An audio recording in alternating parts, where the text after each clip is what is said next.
How many people get a chance to really stand on a podium and actually talk about their work? I think they're actually doing it for them. People like it, they watch it. People don't like it, they don't watch it. I think it's this trend of design studio heads, principals, showcasing absolutely banal things like opening shelves and saying this is the lamp they've used, this is the hinge they've used. From when did principals become salesmen for products and brands? But I think the true luxury of being in such spaces is having to live in a minimal way, having minimum technology, having more biophilic design, being in touch with nature, but I think somehow it's missed out. Hyderabad works really well in concert.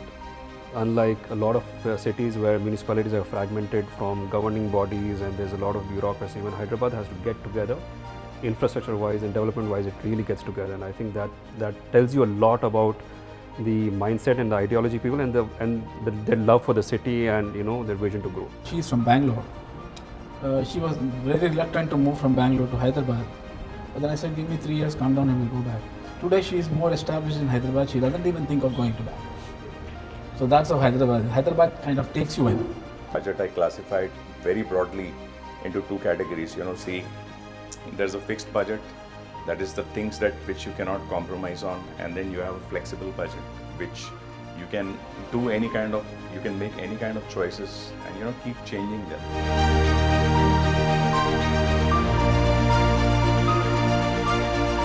Hello, welcome to Design Dialogues with Shweta. This is powered by Delight Global. I have here today with me Mr. Haresh Lakhani. He comes with a story that's unconventional and possibly why it's so powerful.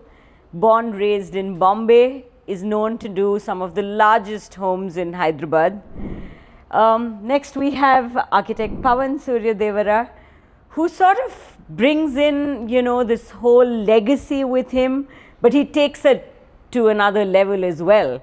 His father was an architect and possibly why he chose architecture, but he didn't stick to Vijayawada. He chose to start Clark Lloyd in Hyderabad and now has bigger dreams, turning a builder and sort of changing the whole urban fabric in Hyderabad.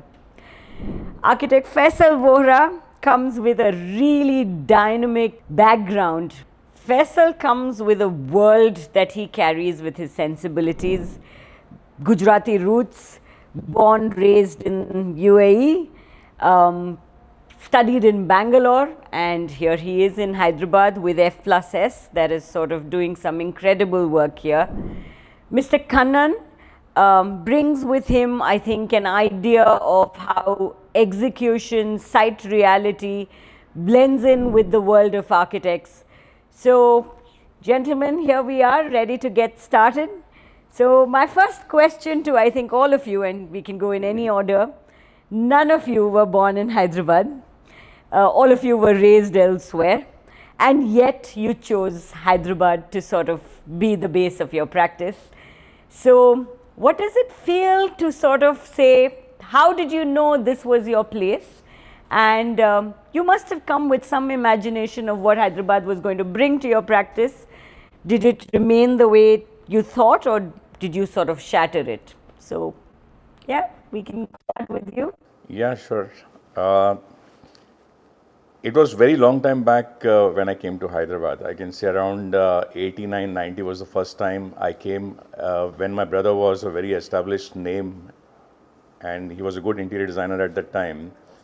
So this was the first practice I joined. I worked as his assistant, and at that time Hyderabad was a very new, bustling city where even the profession of interior designing was very new, and I think it was still evolving, and people were looking for designers from bigger cities, Bombay, Madras, Calcutta, and I think there was a right opportunity. At that time when I came, I think this city fascinated me so much that after first 2-3 visits over here, I didn't want to go back to Bombay. Wow.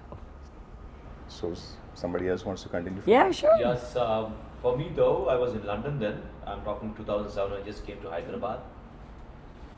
The company called Clark Lloyd is a London-based company, UK-based, and they wanted to set up they want to extend the services to the rest of the world. They have given a proposal to a few of us, the people who are working with them. So one of them started in China, in Shanghai, another one, they wanted me to start in Delhi though. But again, this is a place, Hyderabad, one is a Telugu speaking. I'm from a Telugu community, obviously, so we speak Telugu.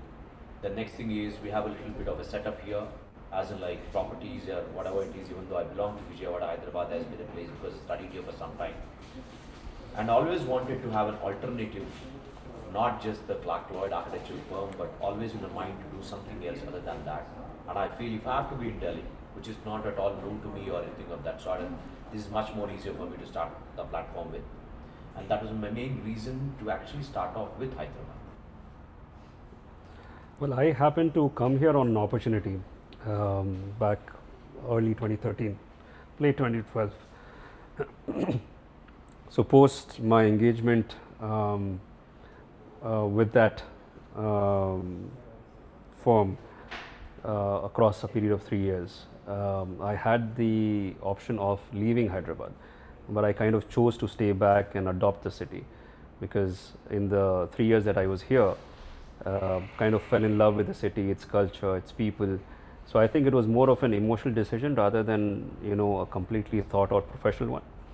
Back then, Hyderabad was part of the undivided Andhra, and it had very recently, I think, post that, bifurcated into Telangana.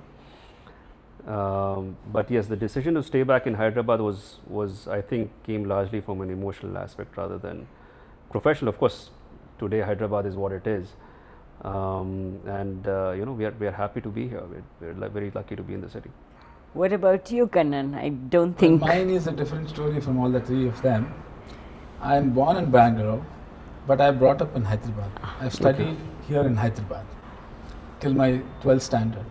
After that, I moved out of Hyderabad, went into Bangalore, and then Bangalore has a different picture. We had a different picture those days. So I decided to stay back in Bangalore, studied, and then started working there. But then I realized what I'm missing. I was missing because I was brought up here. My formative years was in Hyderabad, so I had all my friends here, the people, the culture. Then I realized I'm missing something. So I came back to Hyderabad, then no turning back. I got married recently in Bangalore. She's from Bangalore. She was very reluctant to move from Bangalore to Hyderabad. But then I said, give me 3 years, calm down and we'll go back. Today she is more established in Hyderabad. She doesn't even think of going to Bangalore. So that's how Hyderabad kind of takes you in.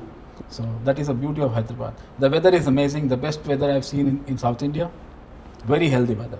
So no questions, no guessing that why we are not in Hyderabad. We should be in Hyderabad, and we are in Hyderabad. I'm a Pakka Hyderabad. I clearly see absolute love and devotion for the city, but I'm sure there must have been some, aspect that you thought might work for you, or something that really annoys you about the city when it comes to the decision that you've taken. I can tell there's no remorse, but is there anything? The annoyance, typically, I think everybody in Hyderabad knows about the Hyderabad punctuality, right? So I think it's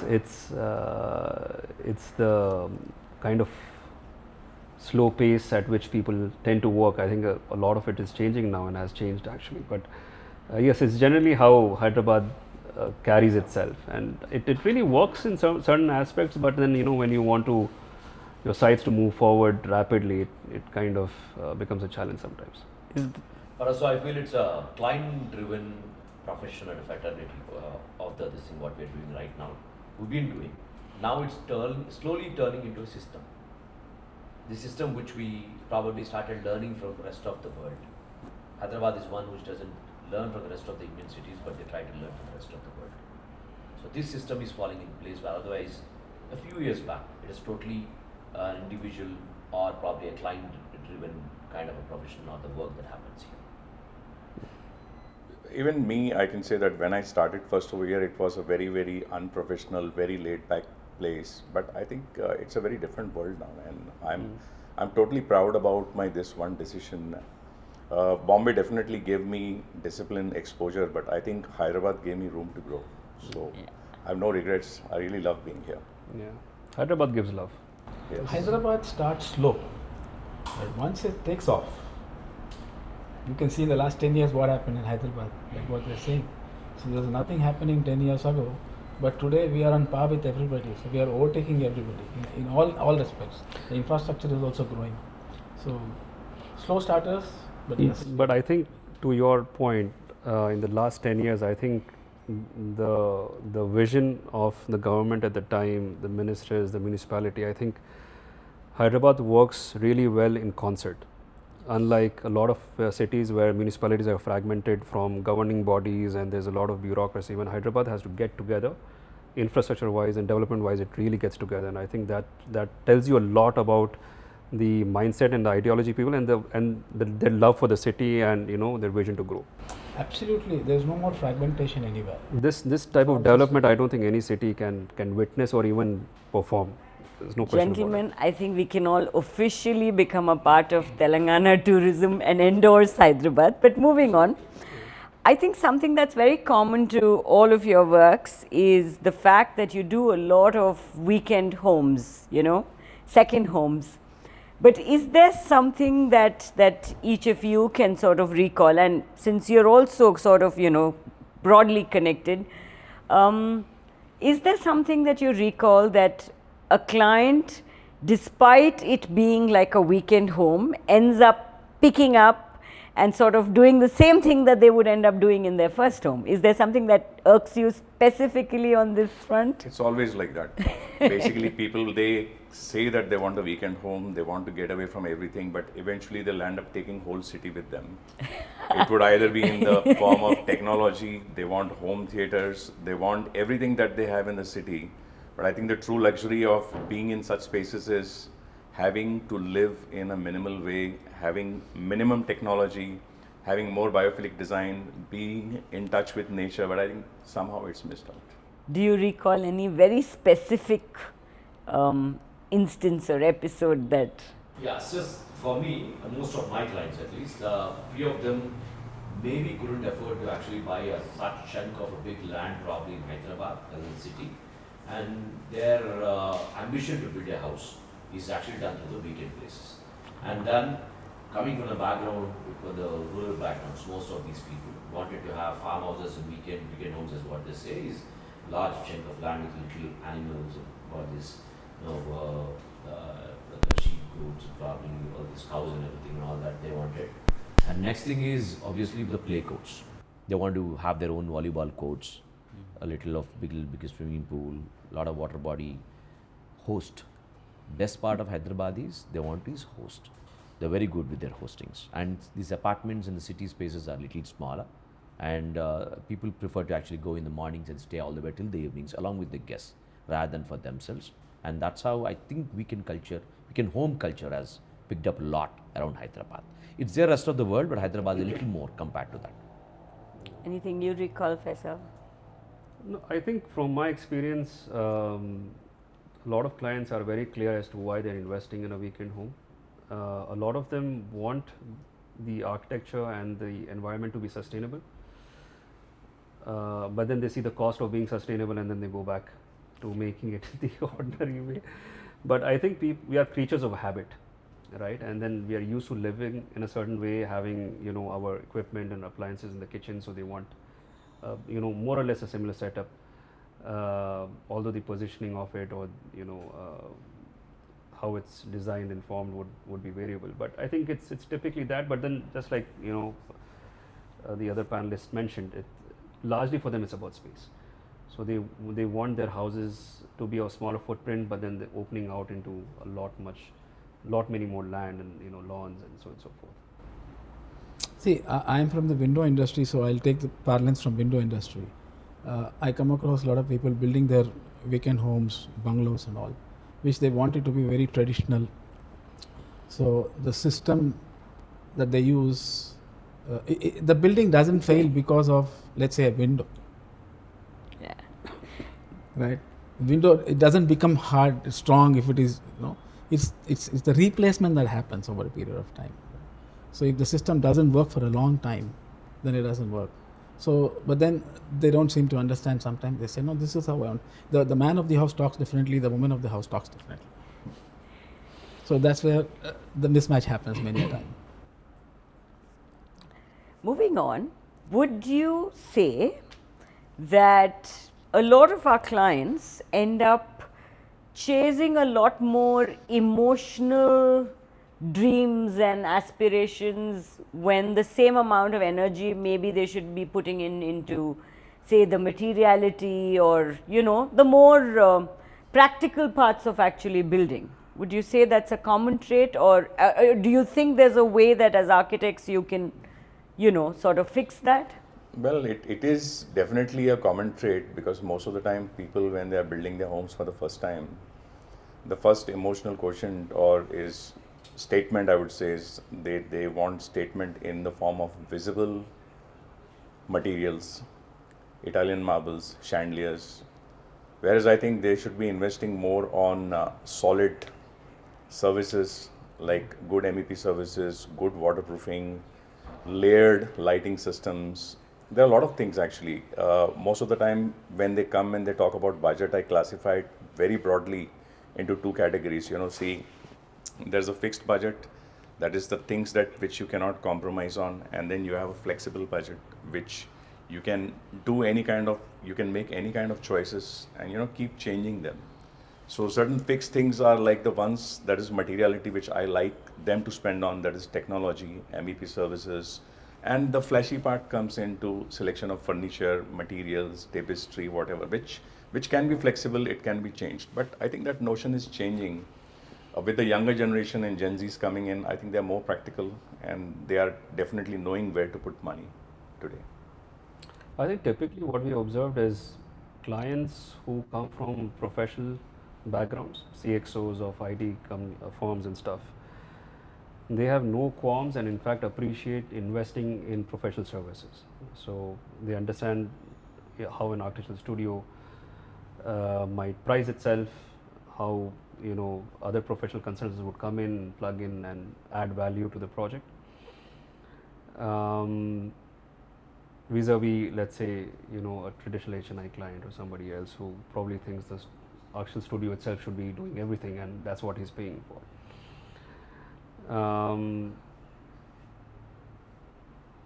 Yeah, so that's typically, it's kind of changing right now when people are starting to understand professional services a lot better. So any architect would actually prefer to probably give a little more knowledge to the client on how your house has to be initially. And you talk about space planning. That's what you start off with, the designing of a house. You talk about a lot of light, big windows, big doors, tall doors, because the spaces will look bigger. And obviously, along with that, there's a little more ambition, a little more extra passion. The client also brings to us is talk about his own life. And he says that I want to actually add these kind of elements in the house there. That's where the real part, because that's all normal. What we told them initially was very normal. Then we together, sit together, and he or she talks about how his or her life has been initially and what is that they wanted to actually ask us to deliver in that house. That's where other things, the flashy things come in, then little more luxury comes in, more money comes in, and that purely is perhaps with the budget what they're thinking on next. Typically, I think what you've seen is the clients themselves keep increasing the budget as the project goes on. And usually it's the architect who gets the blame, saying that, you know, we started at an X value and now it's reached. I just try to project it in a way that, you know, like if you focus on certain things like this now, I think all the other things that you're talking about in terms of statement pieces and all, we can figure it out later. Yeah, sure, yeah. But again, you know, it's become like convincing has become a very important thing now when it comes to budgets and everything. When you want something, some place where you want to really want a focal point of the statement piece or whatever to be spent on, you should be able to actually cut down on a few things, and you know, we should actually manage the whole thing in a budget. Because after that, as you said, blame to rahega hi, the blame game. So let us not go to that, and we want to stop him there. And now you have to throw the ball in his court or her court. Obviously, that. But I think you smart can't carry the architects ball are with actually you. smart money managers. Yes. You know, if you know how to adjust with the budgets along with the narrative that you're trying to form, I think that's always a very good play. That's exactly. I think you have to be a very good money manager first. Yes, More than absolutely. anything else. Adding to that, what happens is you have multiple things happening, multiple products to be brought. So if the customer starts getting into every product, whether it is the quality or the price, and then they keep on changing as they go along, so that's how the budget keeps going up. So there has to be a line drawn saying that this is where it is, this is as per the what we are planning. So then it becomes easier. That's the reason why agencies are available, where they can actually take the whole thing together. Like, if you can define a list of services that should be part of the, for example, as we do windows, we do railings, all those things. So it'll be one company which can actually take care of the whole thing, a one-stop solution provider. So it's all controlled, even the execution along with the pricing.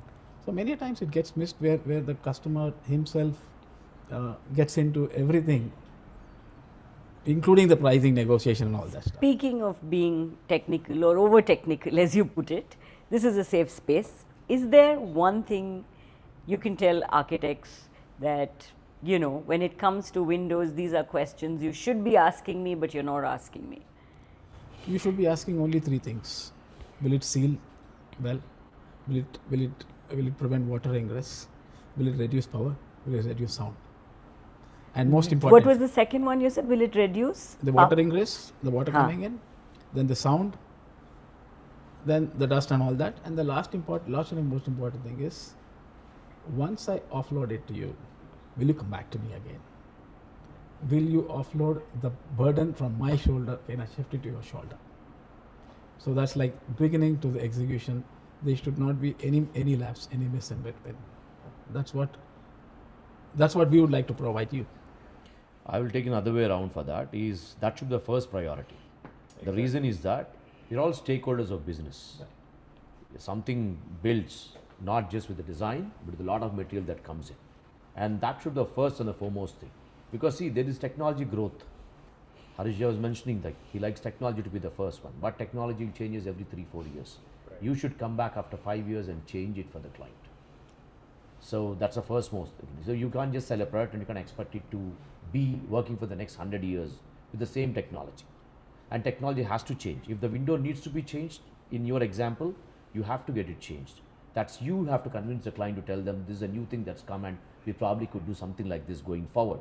Because that's where he lives in a house which is lively for the next whatever years he's going to live in there. That's what I feel. But I strongly feel, what systems don't fail. You can get a good brand. You can do good installation. It's most of the time the goof up happens only during installation. Execution. Yes. So if the execution is not done properly, the brand failed, the system failed, and I think sometimes that becomes like a sad story. And it's not just related to window, it could be anything. Yeah. It could simply be just a simple grouting material which people use in flooring. Absolutely, the finish comes from how you actually execute it, how you actually install it. If there is any lapse there and if any missing, so it just means a proper technical training by all the people who are going to be doing the installations. I think it's of utmost important. I think that's what we look at today from, we look at it from a lens like a microscope. very right way to do it. I think there's no denying that social media is a part of our lives. We can't turn a blind eye, we can't run away from it. But if I were to quickly ask you in 1 second, if you were to tell me the one trend that you would hope would just disappear overnight in design today, thanks to social media, what would it be? Start with you, Faisal. Oh, I know that sounds like, the list is so long, but I'm not a very big fan of stuff that comes on Reels and Instagram. I think it's this trend of design studio heads, principals, showcasing absolutely banal things like opening shelves and saying this is the laminate they've used, this is the hinge they've used. From when did principals become salesmen for products and brands? I think there's a place in the industry for everybody. We are all stakeholders in the same ecosystem. But this seems for the sake of views, for the sake of making reels, and because the algorithm has to work in a certain way, so that you have to put a reel at a certain interval. So it's it's become so content driven that the substance has come out of it. Now people are just making reels because they have to feed the algorithm and just be visible, and it's become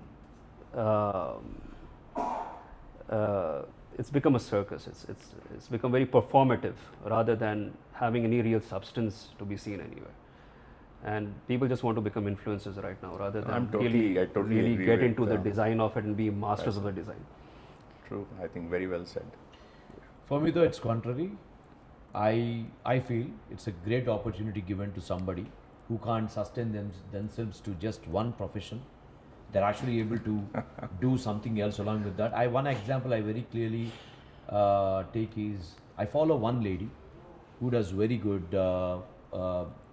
She's a very good influencer. I only keep following her brands for now.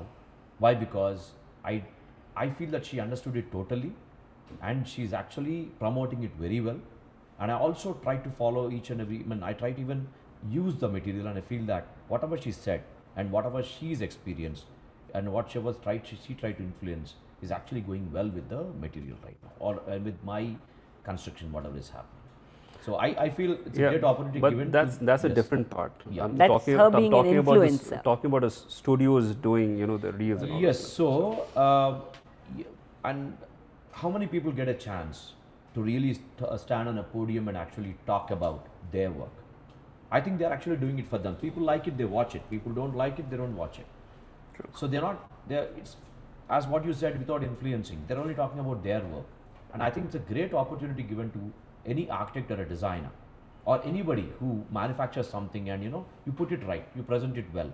And I think, for me, I think that social media is a boon to every professional, to every businessman, to everybody, literally, whoever is there in business. So there's no design trend that currently irks you?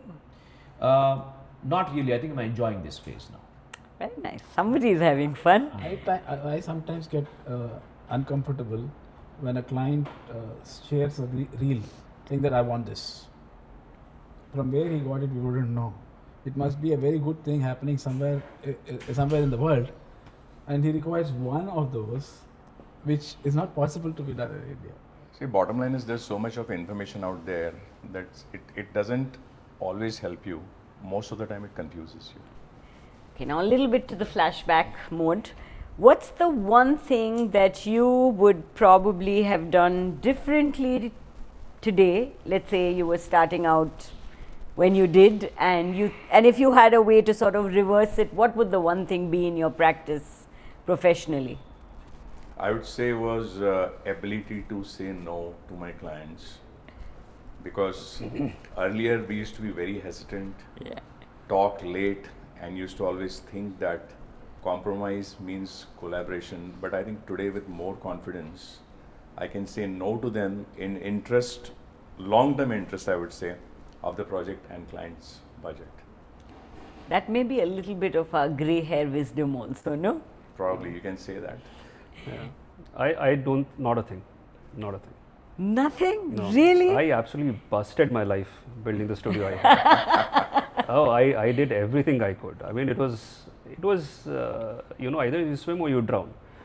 But that's So- remarkable. No regrets at all. See, it's hindsight 2020 for a reason, right? So you keep evolving, you keep learning, and the studio, or I am today what it is because of the mistakes we've made, and all of them are gold right now. Absolutely. So we have the power to say no because we didn't say no back then, just like Harish said, right?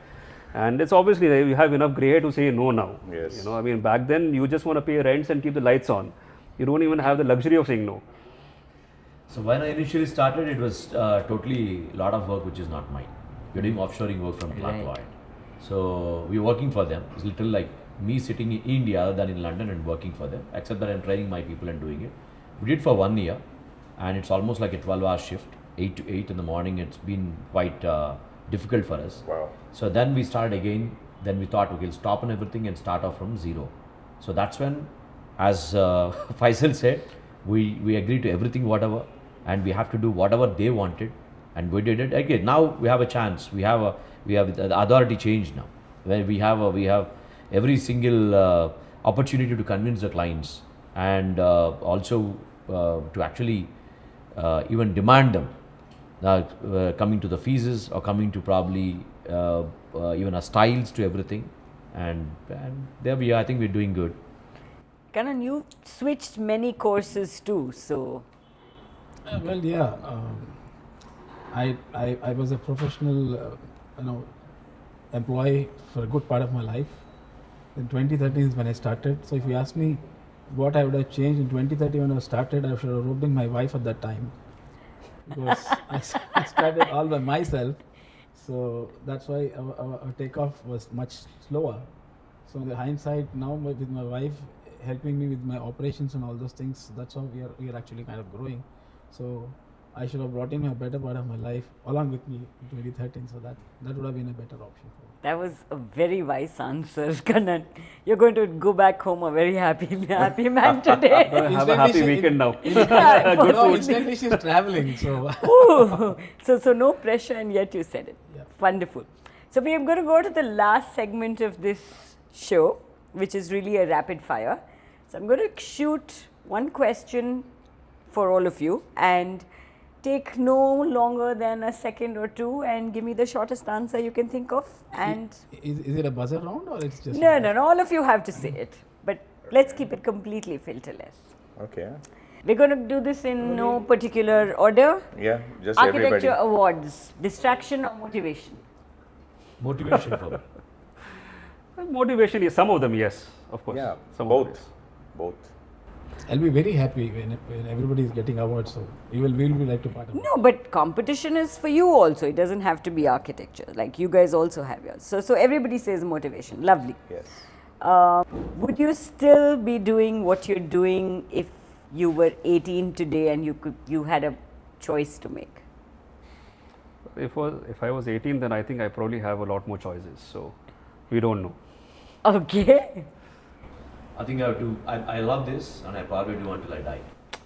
Such love. I did a lot of things when I was 18 till I came here. And at this point, I think I definitely love what I do. I found myself. And I think this is what I'm going to be doing for the rest of my life. We're going to talk about what you did at 18 offline. Absolutely. What about you? I would still do what I'm doing at 18, but I'll be doing it in a much better way what the Gen Z does today in 18 way. Favorite city? Now Hyderabad. Hyderabad. To travel or to live? It's just favorite city. Hyderabad. To live. My favorite city is Bangalore. Okay, thank you for that. Otherwise, we would have again gone into the Hyderabad promotional I campaign. am a Hyderabadi, but I prefer Bangalore. Okay. Most used app on your phone? Insta. For me, it's Google. WhatsApp.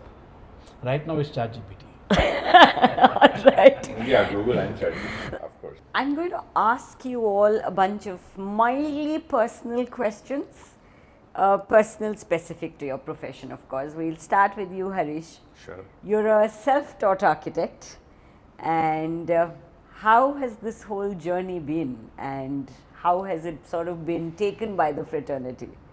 Well, the journey has been definitely very constricting in the beginning because I had to work really hard to prove myself. But it's very liberating now because I don't have any books or rule book to follow. Neither do I have any guardrails. You know, self-taught simply means that I don't have formal training as an architect, but my education largely comes from my site, materials, people, context, experiences, my failures, and learning from masters like Frank Lloyd Wright, Tadao Ando, Jeffrey Baba, Charles Correa. I still remember as a kid, every time I used to pass Pedder Road to go to my grandmother's house, the very sight of this building, Kanchenjunga, used to give me goosebumps. I used to stand there endlessly until my mother used to pull me, let's go, let's go. And you know, what was the best part about that building? It was so modern, so revolutionary, but it had something Indian about it. Yeah. It's like almost looking at village homes with one level and terraces stacked vertically on one above the other. So it was like almost, it's like responding to the climate of Mumbai in front of the seashore and also addressing the requirement of a high density living at that time. But because of financial constraints at that time, architecture is always a very expensive education. You know, not everybody can afford it, even the stationery. So after my 10th, I went for a vocational course. I did electronics and I landed up with a career of radio TV mechanic. So that was the start of a journey.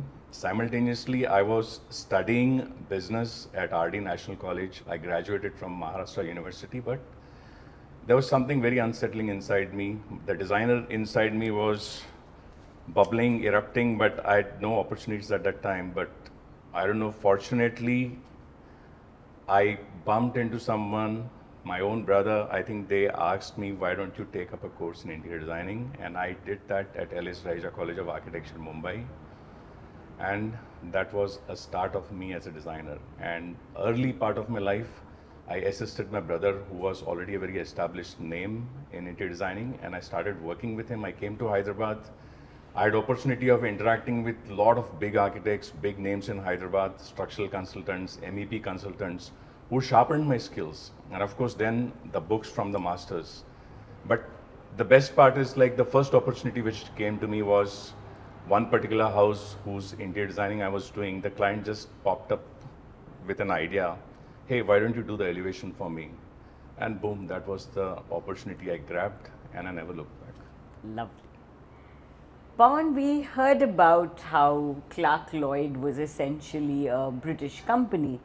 But when you sort of decided to shift gears and do your own thing, did you ever think about changing this name to something that was more Indian, or what about the name Clark Lloyd sort of stuck with you? So the first year when I just moved to London, from London to Hyderabad, and Clark Lloyd has been there, and it's already registered as an architectural firm here, and people already knew me by that name. So I found it a little grand after that, because the first year I know that I was purely working for someone. I was delivering their work, and people always thought it was an actually Hyderabad-based firm, and that we have our roots globally. Yes, we do have roots globally, but nothing to do with architecture, or it's just sharing work. But later after that, people started calling me Clark Lloyd Pavan. So there probably one or two Pavans here, I'm not sure of, but Clark Lloyd Pavan, so the name gelled very well with my name and the company brand and all that. And I started taking it forward and doing little bigger works, obviously, when we started with. And then comes the construction part of it. So we've been also doing a little more to builders and construction side of my own projects, of my own properties in the coastal area, Vijayawada, and we'll do at the same time in Hyderabad also, but now on a little larger scale. And Clark Lloyd as a name is totally associated with that construction company as well because of the branding.